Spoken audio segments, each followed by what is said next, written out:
so much for having me here today. I want to say to everyone here, to the first annual Black Women in Public Policy in the South Symposium, to the Du Bois Policy Center, thank you for having me. Renita Shannon, thank you so much.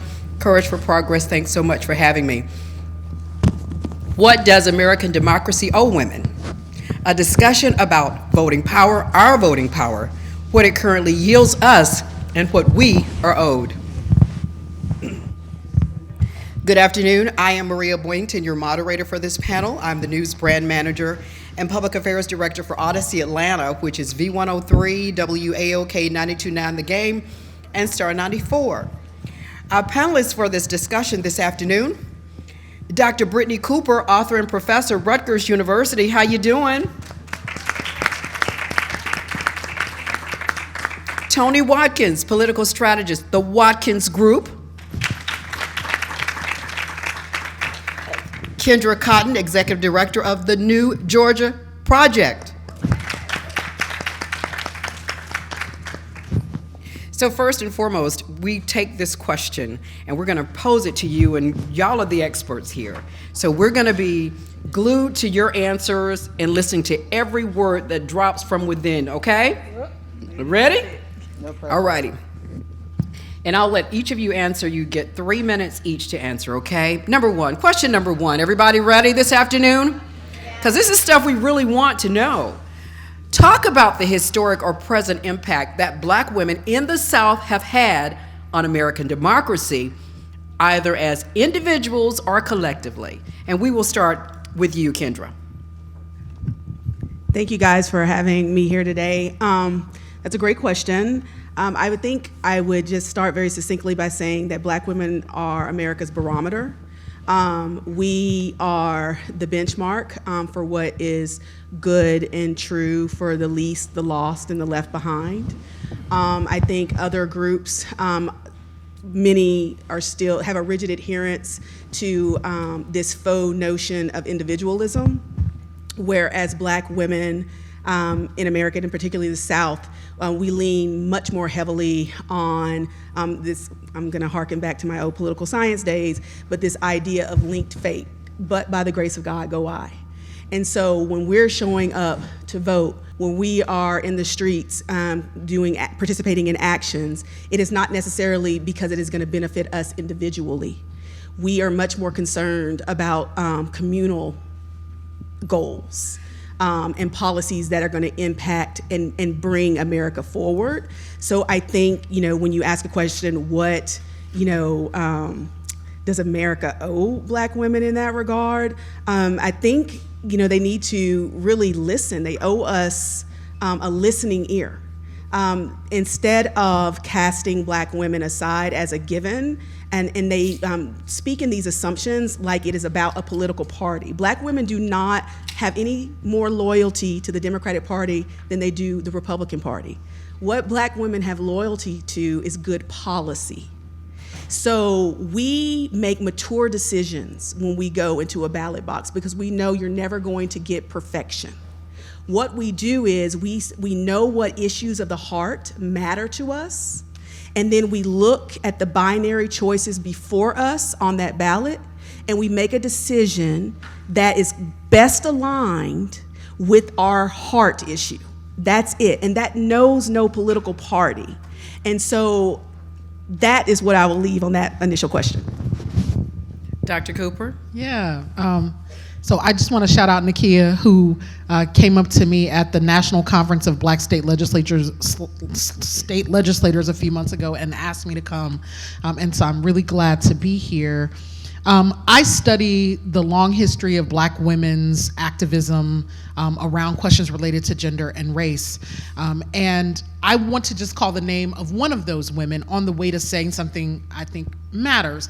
So Ida B. Wells, who is a name that we commonly know, was born in Mississippi, spent her early life in Memphis, became an anti-lynching activist after her homeboy and his two business partners were killed in Memphis in the 1890s. But in the 1880s, before she was an anti-lynching activist, she had already begun her career as a journalist. And in the 1880s, she talks about the ways in which both the Democratic Party and the Republican Party are both disappointments. In the 1880s, she says, neither one of them serve us, right? this is an old problem of how we get our democracy to be responsive. It's not a new problem. And when we talk about Black women's long history of organizing, to Kendra's point, what Black women do for democracy is they keep it honest, right? They are, the only reason we have a democracy is because of the vision and labor of Black people, and particularly of Black women. Right? We are the reason that democracy exists, because we are the ones who say to the democracy that does exist, the kind of white supremacist version of it that is often shoved down our throats, that if it doesn't care about the least of these, if it doesn't make ways for folks to make it into the middle class, if you don't provide healthcare, if you don't provide education, if you don't provide safe and fair housing, if you don't provide access to reproductive justice, then this is not a democracy that functions for all of its citizens, right? Anna Julia Cooper said that you don't judge the health of a race by its representative men and women. You judge the health of a race by its horny-handed, toiling men and women. So there are these Black women throughout history that continue to remind, and they're Southern. And that is important to say for one additional reason. I live in New Jersey, but I'm not from New Jersey. I'm from Louisiana. Oh, okay. All right. I'm not from New Orleans. I'm from Louisiana, right? It's like how Atlanta ain't Georgia, right? Yeah. And New Orleans is New Orleans, and then there's the rest of the state. I'm from a small town in the northern part of Louisiana, very rural. I grew up with very country people. And one of the things that has always mattered to me is that the South gets a bad rep when it comes to progressive activism and policy, but the civil rights movement is born in the South. Right? Revolutions and radicalism are born in the places where people are oppressed.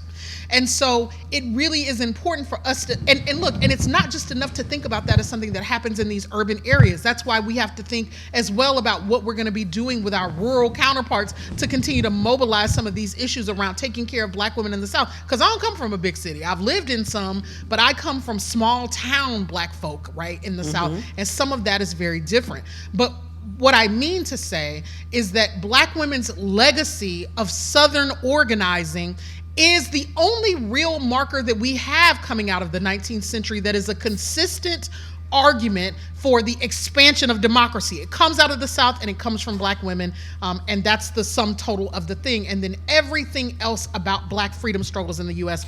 grows from there. Yes. Thank you so very much, Dr. Cooper. I'm going to repeat the question. For Toni Watkins, talk about the historic or present impact that Black women in the South have had on American democracy, either as individuals or collectively. Sure, thank you. And thank you for having me here today. I'm very excited to be a part of such a distinguished panel. No pressure on following those answers up either. I think about people like my grandmother, right, who actually is also from northern Louisiana, from Hodge. Ooh, might be cousins. Okay, we'll connect. But I think about her and the stories that she tells about just going to the store, right, and all of the people that she had to pass on the way to get this or get that, and that is a form of organizing, right? I think someone mentioned it either on this panel or the last one. When we talk about activating a household, we talk to the woman in the household, right? So when I think about present day, and I think it's really important to talk about the Fannie Lou Hamers and the Ida B. Wells, because it's their shoulders that we stand on, is the foundation that we build this work on. But you don't have to look past this stage, right, to see people that are making the impact. As part of my career, I worked at the New Georgia Project as the deputy organizing director for some time, and it was the leadership of people like Kendra and Nsé who created the opportunities for me to grow my skill sets, to create jobs for other people, to teach me how to create jobs for other people with my own business, with other businesses that I'm opening, right? So not only are we helping write the policy, are we helping lawmakers who have no law degrees, who have no understanding of how to write policy. They just have an idea. Sometimes they just have a good personality and that's it, right?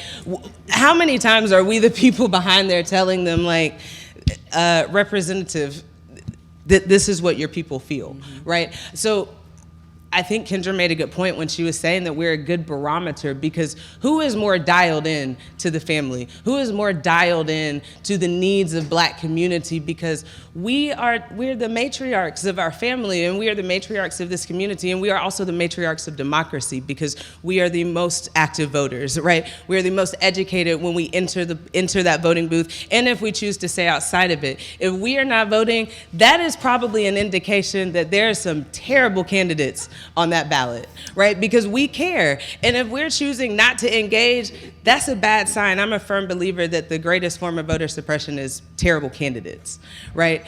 I don't think we say that enough, right? But if we look at activism and who's leading these organizations, who are the people that are finding the money to put into communities to bridge those barriers, right? When I was working down in Jonesboro, we did a lot of work to get a Black mayor elected, and get a Black mayor reelected, and then to add another Black woman to the city council in a town that is vast majority Black, right? But struggles to have representation. And when their mayor, and right, again, present day, this is 2023, is fighting against voter suppression because the other white people on the city council don't want it to happen. It was a Black woman who called organizers together, and it was Black organizers that happened to be women that pulled those communities together when we couldn't put the pressure on the city council to bridge the gaps, to take the people to vote. And the city of Jonesboro is a better place because of it. Yeah, thank you very much. They definitely owe us a listening ear, right, everybody?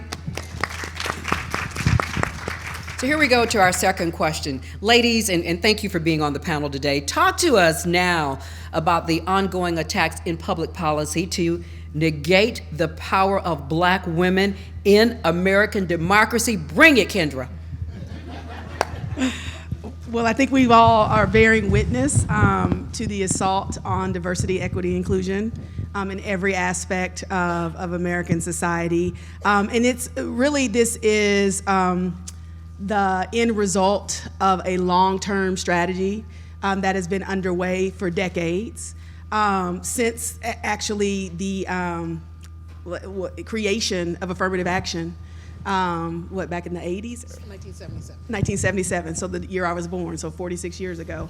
And so they've been working to dismantle it because, again, the idea that there is a need to level the playing field, if you will, for Black people is anathema to being American. They are willing to level the playing field for every other group that comes into this country. But Black people, there is this reticence, this unwillingness to pay any type of reparations for the harm done to our communities over generations, and it is offensive. In my organization, we have a large cohort of young people who are really feel impacted and affected by the geopolitical issues going on in Israel and Palestine, right now. And I come from a space and a mindset. I'm blackity black. I'm about building Black power. And so for me, I'm kind of like, not my monkey, not my show, because I know if I was over there, they would call me a nigga, regardless. And that's how I feel about everything, like even like the border issue. I'm kind of like, we live in a society in America with the American racial caste system where it's white folks on the top, Black people on the bottom, and everybody is jockeying for position in the middle. Everybody knowing that no matter what, they're gonna be stepping on the backs of Black people. And so that's why I always say at New Georgia Project, it's never about D or an R behind your name, because anybody can get this smoke, because you could have a D behind your name and still not be representing Black people. And so, what I would say is, we just have a need to focus on us and what we can do for us. I come from Arkansas, a small town in Arkansas, and I was raised by folks who experienced desegregation, and I was raised that it wasn't all good to desegregate.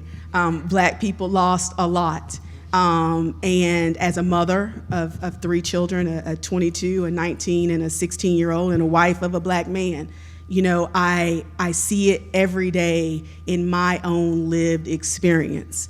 Like, we just have so much work to do, but I still have a smile on my face about that work because, again, we are survivors, not just Black women, Black people. We are going to survive. And so even when democracy is being challenged, it's not the end of the world for us. You know why? Because America has never lived up to its ideals where Black people are concerned. So no matter whether it's Biden or Trump or whatever, you know what Black people universally say, what we say in family business, we're gonna be all right. We're gonna be all right regardless, because we know what it's like to be without. Yeah. And so that's how I broach the work that I do every day. That's how we're gonna get in, we're gonna work hard, we're gonna toil, but these folks ain't gonna wear us out. They just ain't gonna wear us out. Yeah. Dr. Cooper? So I want to echo your blackity black all day, every day, cheering for everybody Black that love us back. The qualification on the back matters. Everybody Black don't love us back, but the ones that do, right? However, I wanna move a little farther afield of my sis, right? I actually am praying mightily and trusting organizers mightily. A lot of us didn't survive Trump. Trump mismanaged a pandemic in the first 9 months of that pandemic, and we lost, at the last count, 1 in every 300 Black people in the country. Not 1 in every 300 Black people that had COVID, 1 in every 300 Black people, period, is what we lost because Trump mismanaged the pandemic. And the thing that we don't remember, because we were in the fog of that shit, is that he mismanaged it when it was old Black people dying. Yes. And remember when young white men were like, we can be out here at these parties and we can do whatever we want because it isn't affecting us. Yes.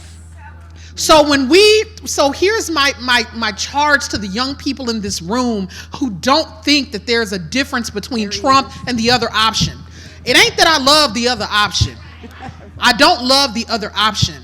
And I affirm, and look, I think Palestine is a problem. I think genocide is a problem. I think that we don't get to, I do not want a Democratic Party that is not distinguishable from the Republican Party on the matter of genocide. I understand why that disheartens, because look, if we can go fund a genocide elsewhere, we also can fund it here.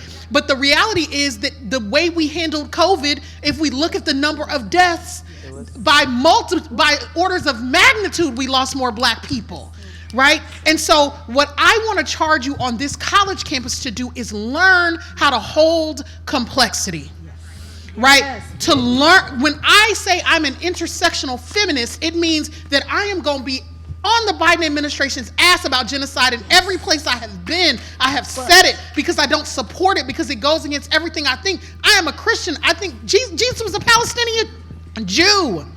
Bethlehem didn't have Christmas this year, the birthplace of Jesus, because they were bombing the shit out of Palestine. So if you love the Lord, you don't support what is happening in Palestine. Read your whole Bible, don't just read the Old Testament, right? So there's that. But there's also that I'm trying to hold the complexity of, I don't support, the current administration wasn't my choice, at least at the top level. However, there are some real wins that I do think we should say to young people. I had $80,000 in student loans forgiven by this administration. I had $275. Okay. There are Black women who were drowning under student loan debt from oppressive policies that the public service loan forgiveness program began to wipe out. And that matters because it honors the way that Black women are overrepresented in public service, right? We have people in our community who believe that stimulus checks came because of Donald John Trump. But they didn't. They came because in 2018, organizers organized to take back the Congress from him, and because he was starting to look bad on a global stage, the Democratic Congresses passed more progressive policy, and then he was forced to sign it. And so when we had policy in 2021 and 2022 that was putting at least $250 per child extra every month in people's pockets, that's helping working class Black women who are overrepresented in terms of needing that kind of support to be able to make it. Now, is that universal income? Is that a living wage? No, it is not. It is insufficient. Is that public daycare? No, it is not. Those are the kinds of progressive policies that I want us to have, and that means we need even more left-leaning leadership. Yes. But the larger point, which really matters, is that this idea, it is actually, I think it's irresponsible of us to tell people that we can survive another Trump presidency. Fascism is a different animal than our broken democracy that's been broken from the beginning. It actually is. And sometimes on the left, we don't serve our people well because we toe this party line where we say, they're all the same. Fascism ain't no different. It's already bad, and so it could get worse, but we're all good. How much do they get to kill us, stress us, and work the hell out of us, and we sign up for it? And so we actually do need to distinguish between Donald John Trump, who is running around the world saying that he wants to be a dictator, Donald John Trump, whose first act in office was to ban Muslims. And since most Palestinians are Muslims, that's not a way to support the Palestinian people either, right? So we got to get very clear, those of us in organizing, those of us in academia, those of us who are connected to young people, that we don't have to like the lesser evil option, but not liking the lesser evil option does not morally justify staying home and allowing the more evil option to stand. All righty. You know, any choice you make for more evil is a choice for more evil. And our job is, of course, to build a democracy that gives us the kind of candidates we deserve. That's right. And part of what I need people to hear is that I'm not talking out of both sides of my mouth. I am talking in the tradition of Black women organizers who keep on insisting that this democracy can be better and that Black people deserve better and that we could do more if we actually had shit, because look at all the shit we do when we don't have shit, right? That's right. And so we keep suggesting that, but you don't give the store away because we're disheartened at all of the failures of the current administration, because it can get worse. And it bothers me morally that we think that to prove a political point about how much we deserve, that we would stand by and let our people be deprived of more. I think that's wrong. All righty. Thank you, Dr. Cooper. So Toni Watkins, keep it going. She's giving us that energy. Keep it going. Okay. I agree wholeheartedly. I think to your point, one of the problems that we are now having to deal with as organizers in 2024 is people really were not honest with us in the way that you were just honest with us in 2019 and 20 about what a Biden administration was going to mean. We really felt like that was going to save our lives. And it did in some ways, but really it was more so about like hold the line, right? It's not that Biden is the savior. It's that we're very clear that this Trump administration is as you said, a different kind of beast. I don't want to stay too long on that because I think you did that. One thing that I was speaking with Renita about this yesterday, when I'm thinking in my day-to-day about the impact of public policy, I'm looking at these new districts, right, that have been drawn. And I'm looking at Lucy McBath's district, and I'm looking at Senator Donzella James, who has one precinct in the city that she helped charter of South Fulton, right? So I don't know. Do you think they're trying to get rid of them?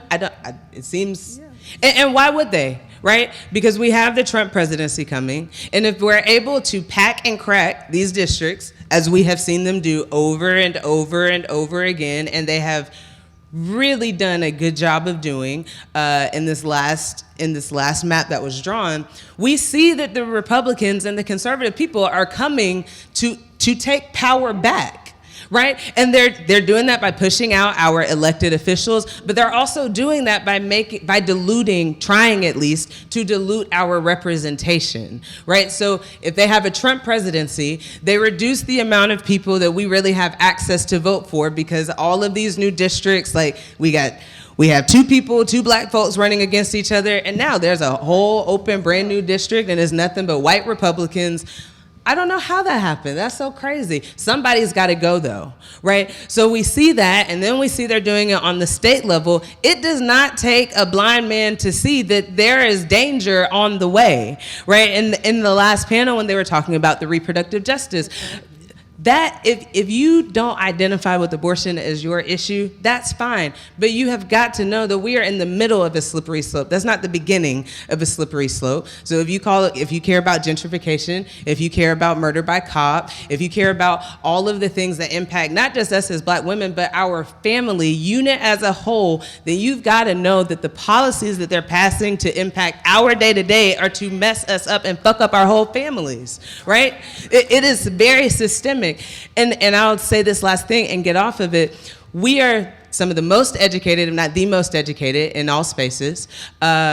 We are, as I said earlier, some of the, if not the most active voters in damn near every precinct if you go down and look where we are. So it makes a lot of sense that if you are the people that hold power, that you would attack the people who uplift communities, right? You would attack the most active voters. You would attack the most educated voters. You would attack the people who take their family to vote, because when I was knocking doors in Keystone Projects, I had one person that I really needed to talk to get 5 folks to vote, and that was the mother of the house. Yeah. We are a very passionate group, too. We are very passionate. I want to thank y'all for adhering to that 3-minute rule. Thank y'all so much. Good stuff. So the next question, of course, Kendra, we're going to start with you. Question number 3 is, what does American democracy owe Black Southern women? And you said they owe us a listening ear. That's what you started off by saying. Everything is the obvious answer, right? So what does American democracy owe Black Southern women, both from a leadership and policy perspective? Instead of just, I said a listening ear, but I would really do think that we deserve not to be gerrymandered out of power, to kind of piggyback on what Tony is talking about. Right. We need representation. It matters when, you don't have to beg for good policy when your representatives are aligned with your values. And that's the biggest thing. But what happens is we reside in spaces, and where we as a community have, we're all living together and we have power, they bust those neighborhoods up. They dilute the vote because they want to minimize the representation in these houses of power, in our legislatures, in our constitutional offices, even these statewide offices. This is why I say everybody ain't for you. Even within the party apparatus, you will have Black women who should be supported in particular positions to run. And they're either told it's not their turn, or you're not a good fundraiser. Instead of training, instead of helping them fundraise, and who do they put up over them? A white man. And it's a constant theme. And so that's why people become so disaffected. And sometimes it's our own folks doing it. It's not always a white boogeyman out there with a boot on the neck of Black women. It's not. Oftentimes it's a lot of men, both Black and white, but it can be other sisters too. Crabs in a bucket is a real cancer and malignancy in our community, and we have got to begin to talk about these things and call it out. I'm gonna tell you something else. Black women, we need to stop covering for folks. We got that bad. We will know somebody is grimy and doing dirt, but then you don't want to call them out because we have this, that's family, I don't want to embarrass it, Black. But they'll do you dirty. We'll turn around and stab you.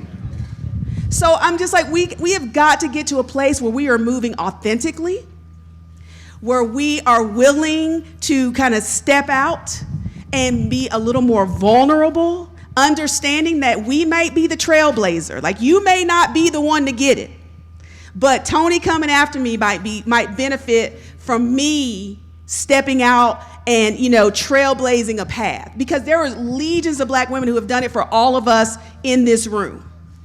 And so we just have to adopt that mentality and continue to move through space and circumstance in that power. So Kendra, is it because of this? You kept doing this earlier. A lot of that happens because of Money. money. Yeah. Okay. Yes. So Dr. Cooper, do I need to repeat the question? No. You good? The answer is everything. Okay. We know the democracy owes us everything. Right. Black women do the custodial work of democracy. This is a thing I say often, right? We keep the floor. And look, and I don't say that with any respect to custodians, right? Because many of us were raised by domestics and custodians who made the buildings where we exist hospitable, right? And so that is valuable labor, but we don't only do the custodial work. We also do the strategic genius organizing work, right? And what bothers me is when I sit on stages like this and when I watch the panel like the one on reproductive justice, what I see is all of this Black woman brilliance trying to build a better world, and I just see mediocre as fuck white boys just mowing it down. Winning. Just mowing it down. Mowing it down because they don't want to share and because they know that if they had to match us pound for pound, they would lose every time. And that is the thing that we should say, because we give them too much credit for their long game. And one of the things I've been saying is they don't have long game. What they have is violence. No, really. We're like, oh, because they've been planning for this for 40 years. No, they've had violence. They're willing to be violent. They actually have been losing. That's why they've turned wholesale to violence. That's why Trump is their new Jesus. That's why they listen to that man and think he's saved. Anybody that calls 2 Corinthians 2 Corinthians ain't never opened the Bible. Y'all know he ain't opened it. They know he ain't opened it. But they will treat that man like Jesus because they want him to restore white power, because they actually haven't been able to beat us at the level of strategy. They haven't won the culture war. People are tired. People are exhausted. Look at how all of these Republicans came out against them in state after state to protect reproductive justice, right? They said they wanted the end to abortion, and they have lost it at every state level race that they have had to actually put it on the ballot. Which tells you something about the fact that people like the representation of white power, but they don't actually want what white power gets them, right? And so the problem I have with the Democrats is that they love Black women's genius and strategy. I'm in Georgia. I'm in Stacey Abrams' house. I know what house I'm in. I know what she and all of the folks around her did and made possible, and they know it too. And yet, somehow, their response to that is to defund, disinvest, and ignore. Right? Because that's how whiteness works. They will use Black genius to put them in positions of power and then act like it wasn't Black genius that brought them to the party. Right? And so what they owe us is to remember, what they owe us is to respect, what they owe us is to repair, what they owe us is to regard us, right? All of those things can happen at the level of policy and money and commitment, and they refuse to do it. And I want to say one more thing. Okay. The point you made about how it's not just Black women, it's also Black men, I want to make a pitch in this room. I know we're talking about Black women today. Brothers are not showing up in the way that they need to for us. They're not. And I know the world is hard on Black men. I'm very clear. And I'm also clear that Black men are being radicalized, and that in every election cycle, a few more percentage of them peel off to Trump. Every election cycle, a few more percentage. So Black women have to vote to keep any semblance of democracy at like 94 to 96%. Brothers show up straggling at 85% in this collective terrible group project. And then they want us to kiss their asses because they got a solid B at the voting booths. So we have to get A's and A pluses to save this shit. And these Black men, mad that they don't have the power that white men have, and then misdirecting their anger and rage, not to take the white boys down, but to tell the Black girls to shut up and sit down. Yes. She preaching. And we have to say it in every room. And y'all gotta get them to stop listening to all that bullshit on YouTube. Cause it's podcasts that are killing them. It's podcasts. Listen, it's really important to say, they're in the dregs of YouTube. They're not unlike these white boys who are in the dregs of YouTube being radicalized. The difference is we don't see it with the Black men, because the white boys get radicalized and they go shoot up shit. The Black boys get radicalized and then they start talking about how Trump has done so much for Black people. And they refuse to vote. And so look, because if we could get Black men just to match us at the level that we vote, we wouldn't even be here having this talk so long and so hard and so passionately. We feel you, sister. Like, it's really, like, look, and I'm saying it because I'm I'm a professor and I'm on college campuses. And if we're gonna change our education system, we've got to educate in the places where brothers actually show up to class and we can talk to them. Who are you listening to? Who are your sources? Where did you get that from? How are you feeling? And the generous thing I want to say to them is that they have been displaced and overlooked by systems. That is true. They Use your mic. They have been displaced and overlooked by systems.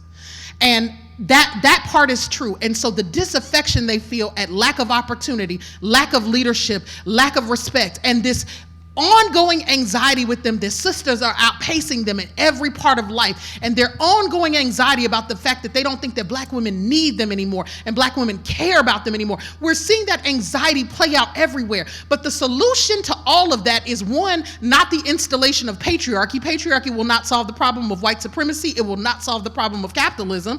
But also, the solution to that is not Donald Trump. The solution to that is not to go over to the right side. Those white boys don't love you either. They would as soon string you up as let you vote for them. But they'll make a coon out of you. They'll make a monkey out of you. They'll make a joke out of you so that you can be dancing for them. And if that is what you want, and if that is what you think that is the honor of black men who were lynched by the grandfathers of these very same white boys, then by all means continue. But otherwise, let's get some vision and some clarity about where the real problem is coming from. And it ain't no black woman structurally, systematically suppressing black men anywhere. Tony, what do they owe us? I think that most people really owe us a thank you. Just a little gratitude will go a long way in putting a little bit more fuel in the tank to feel like the tears, the sweat, the blood that we literally toil, right? While I was at the New Georgia Project, I remember the election cycle of 2020, and we were physically putting our bodies on the line, right? We're staging protests. I was boxed in by police officers in Macon just for standing outside. Like, I'm not even at the door, don't even have any water, right? I'm just there in my NGP shirt, right? So just say thank you, right? I think that would help. The other thing, I think, to Kendra's point, is accountability, right? Atlanta is a great place to see. It's like a specimen, a petri dish of what happens when you get black leadership, and sometimes the black leadership of women, right? And sometimes that can go well, and sometimes that can go terribly. And like Kendra said, we don't like to always tell the truth. So when we see each other get up there, we need to tell the truth, right? The fact that there is a commissioner running, and she is a sexual fucking predator, and other black women are supporting her is insane. That is unacceptable. And as black women, the fact that we're saying, you know what, we don't want to say too much because she's a black woman, that is unacceptable. We need to tell the truth about that stuff, right? We have people like Vice Chair Khadija Abdul-Rahman, right? That's holding the mirror to people that look like her and saying, if you are going to wear the badges that I wear, then do it with respect and with dignity and pull people up and stop dragging us down, because it's not our identities that taint us, it's the relationship with power, right? So all of a sudden, white folks have let you in, and you think you can do all the shit that the white men do, and it's fine.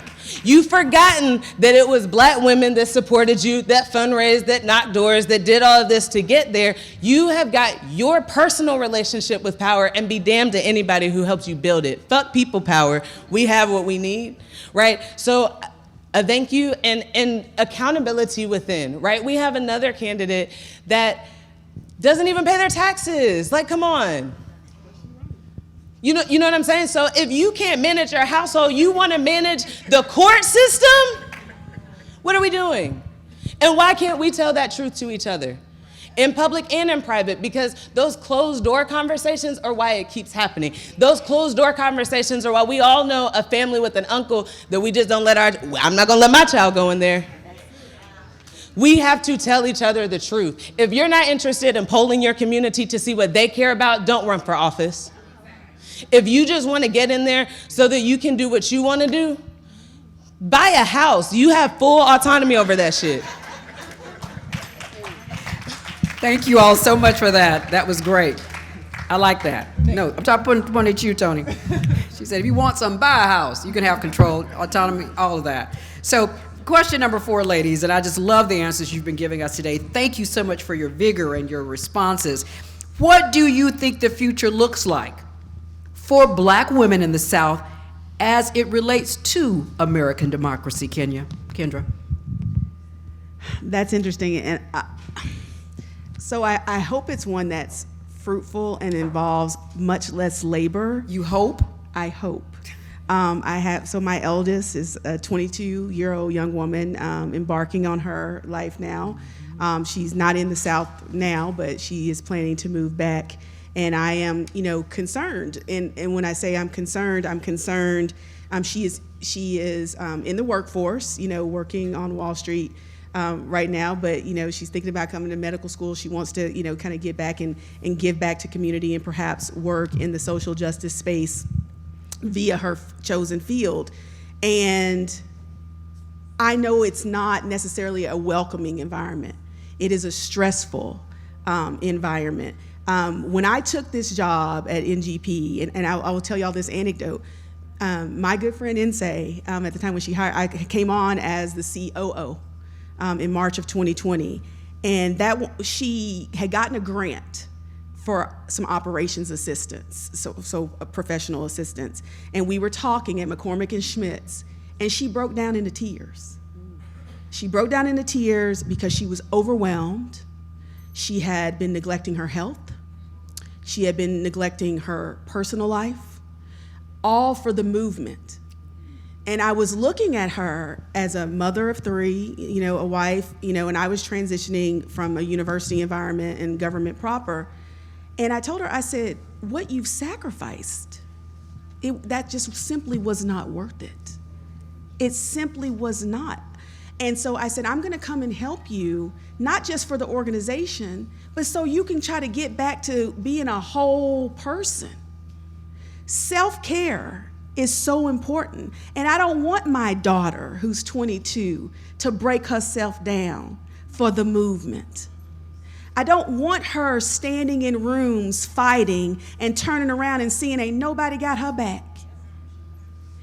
It is my hope that in the future, people answer the clarion call that has been being shouted for over a generation. We have to come together. We have the votes. We have the power. We are just simply not exercising it. And so it is very difficult to continue to put forth a narrative that there is some boogeyman out there, when if we would just get our own crap together, we could effectuate some real change. It ain't always got to be the presidency, y'all. Your municipal offices matter. You got a lot of folks making real decisions about y'all's lives, and they was voted in with 500 votes. 500 votes. And yet you still have people out there talking about, well, government ain't done nothing for me. I want to encourage y'all to have those hard conversations when you hear that misnomer. Because guess what? If the trash got picked up on Thursday or whatever day of the week it was supposed to get picked up, baby, that was government. Mm-hmm. People don't understand the basic concept of federalism. They don't understand the levels of government. People become an expert in government, though, when something goes bad for them. Let that water get cut. Let that electricity get cut. And you paid your bill. Now you know who your public service commissioner is. Let your insurance rates go up. Now you know who the insurance commissioner is. So all I'm saying is I hope in the future that we will become more curious about government, about who our elected officials are. I challenge all of you here, this is not a Q&A, but think in your mind if you know who's representing you. I would venture to guess that many of you do not, because we don't pay attention. The presidency ain't nothing, it's the Super Bowl. And yes, those policies that emanate from a federal administration certainly do impact all of our lives. But down south, you can have all the great policy in the world, ergo Medicaid expansion. Right. We ain't never gonna see it. Right. Because you have people in office who would rather be obstructionists and watch people die than to give a political or perceived political win to an administration with whom they don't share their values. And we talking about 10 years. Hell, Mississippi just passed Medicaid expansion and Georgia hadn't passed it.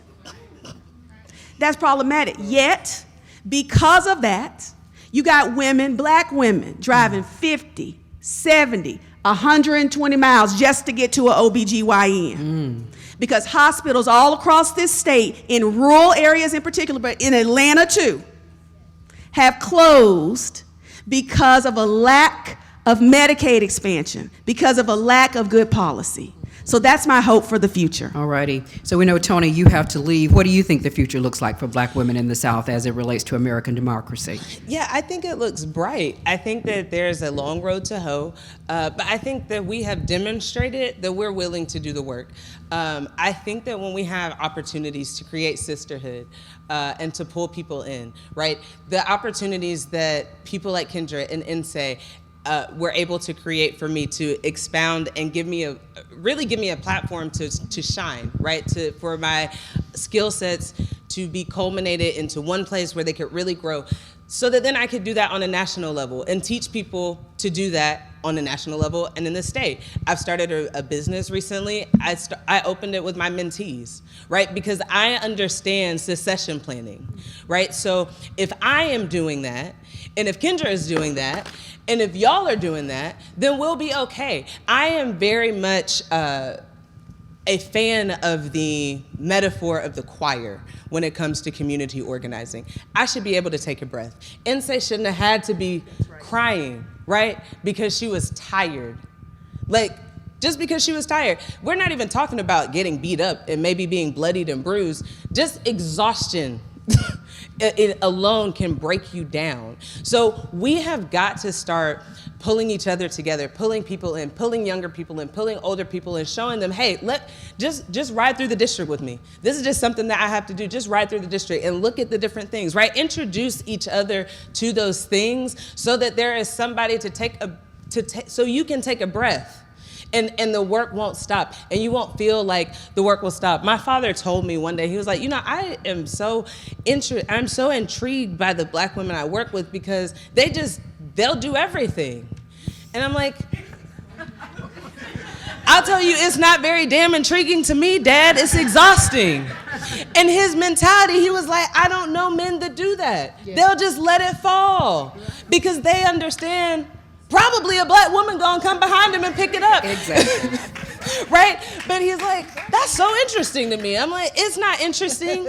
That is our lives. But if we're able to build community and create allyship with other people that don't share our identity, right, that can carry our message into other rooms and start breaking those barriers down so that by the time we get there, we don't have to kick and scream and fight and claw.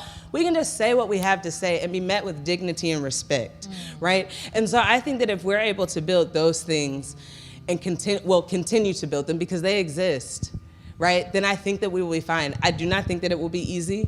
I think we have a lot of work to do, but I think together and looking out and seeing so many young people that are interested, right, in things like this give me a lot of encouragement. I do have to slip out, so I do want to say thank you to everyone for having me. It's been an honor to be with y'all. Tony Watkins with the Watkins Groups, ladies and gentlemen. So Dr. Brittany Cooper with Rutgers University, what do you think the future looks like for black women in the South as it relates to American democracy? I don't have one word, but what I will say is that I simply fundamentally believe in black women. My money is always on black women. And what I'm thinking of two things. The first is Mary Church Terrell, very famous black woman in the 19th and early 20th century, a Delta, one of the first president of the National Association of Colored Women. She was born in 1860. And so she lived her early adult life in the country during Reconstruction. So she had all of these rights and privileges that came during the Reconstruction period, to vote, to ride on desegregated transportation, to go to college, etc. She lived to be 95. So she lived from 1860 to 1954, which means that one of the things she said in her 80s when she would be out protesting for civil rights in her fur coat is she said, oh, it's worse now than it was 60 years ago. And I look back to her story and Ida B. Wells' story, because we aren't the first generation of Black people to see expansive gains and then have to live through expansive losses. In fact, that has been the condition of our people for more time than not. But the lesson that I also take from those women is that where was she at 88? Outside in that fur coat protesting. And so what I would say to us is that we have to run fiercely after our joy, our pleasure, our rest, because our ancestors put in a mighty investment for us to not only bequeath us struggle. So struggle is the baseline. We're gonna have to fight these white folks. That's right. We're gonna have to fight them, but y'all knew that when y'all walked in here. That I'm not telling you anything new. What I'm offering to you is the idea that we can fight them and still laugh. We can fight them and still take a nap. I take a nap every day. I'm probably gonna take a nap today. I do. I take a nap every day, because I'm not gonna let them wear me down, right? But in order to do that, I have to acknowledge how tired I am of them, of this, of the foolishness. And whether that's happening in your family or that's happening in your community or that's happening at the level of government, Black women are tired. And what you have to decide is that you're not gonna let any institutional project kill you. Don't even let Clark Atlanta kill you. That's right. Don't let any institutional project kill you, because you matter more than your work. And so now what I hope for Black women is that all of the wisdom that we have gained over all of these decades and centuries of Black women's struggle will begin to show up for us now and attend to us. And the last thing I know is that the quality of your life will be determined by the quality of your crew. Whether you're starting that young or old, but particularly for the young people in this room, don't do that thing where you say, I don't trust women. Right. Don't do that thing. Don't be that person that's like, I don't trust females. Don't be that girl. Black women will save your life. They have saved my life over and over and over again. They don't just save the life of democracy. We save each other every day. And so if you don't have the Black women in your life that you can trust yet, number one, make sure that you're a Black woman that can be trusted. Yes. And then two, just keep on showing yourself friendly. And I promise you that your people have a way of showing up, and they make the fight worth it. And so on any given day, me and my girls are doing fancy shit, we're doing bougie shit, we're strategizing, we're lamenting, we're praying, we're planning. We do all of this sometime in the space of a 5-hour phone call, right? We do all of it, and it is the way that we will sustain ourselves. And so in the revolution, if it ever comes, the only people that we have is each other. And so we have to wake up every day and recognize that whatever the future may hold, we are practicing for the future that we want. And so we are practicing in the way we love each other. We are practicing in the way that we vote. We are practicing in the way that we teach. We are practicing in the way that we serve. And we are also practicing in the way that we take care of ourselves. All of those things are us making an investment in the future that we want to see. And we deserve to have every possible imaginative, expansive, thriving future available. And the power that we have right now is we can't control it all, but we can practice. So let's practice. Amen. All righty. Everyone, a Black woman, Black women will save your life. Give our panelists a hand, everybody. Thank you so much to Kendra Cotton, Executive Director of the New Georgia Project, to Dr. Brittany Cooper, author and professor with Rutgers University, and of course, Tony Watkins, political strategist with the Watkins Group. I am Maria Boynton with Odyssey Atlanta. If you want to reach out to me, I am at Maria, M-A-R-I-A, Boynton, B as in boy, O-Y-N-T-O-N, okay? That's my social media. Thank you, everybody.